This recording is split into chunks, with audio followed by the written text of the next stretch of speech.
It's become Game of Thrones tradition that the penultimate episode of the season is epic in scale, the crescendo to the season in terms of action, leaving the final episode to mop up its political fallout. Beyond the Wall kept this up, but with a very different kind of battle sequence than we're used to. The team of warriors, hair on, the still-breathing Seven, to paraphrase Jon, stealth ambush quickly becoming a battle for survival, with the show finale coming at them faster than an Ironborn fleet on the horizon. The creators have been at a sprint all season, every episode hurtling through plot gates and finding little time for the plot misdirection or character studies of earlier seasons. Episode 6 felt like the inevitable conclusion to this, going from 0 to 100 in seconds with regard to pretty much every character and involving some bananas decisions that I just can't get my head around. Please allow me to get a ton of issues I had with Beyond the Wall off my flame sword cauterized chest so I can tell you why none of them ultimately matter.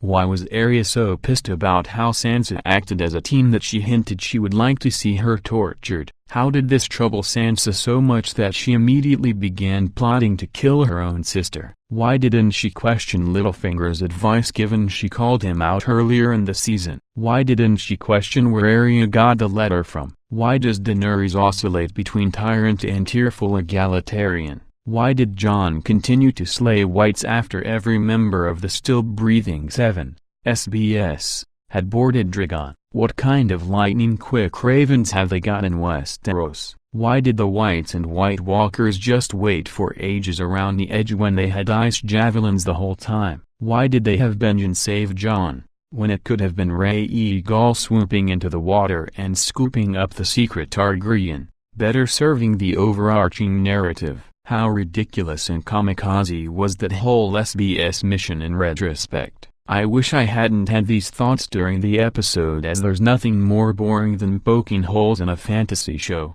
but they're indicative of how the show's mantra has kind of become, to hell with logic and narratively justified character decisions. Let's create a spectacle the likes of which television has never seen before. When Thoros of Myers' line, "I just got bit by a dead bear. Funny old life" came, it felt knowingly meta, addressing just how bonkers the show has become.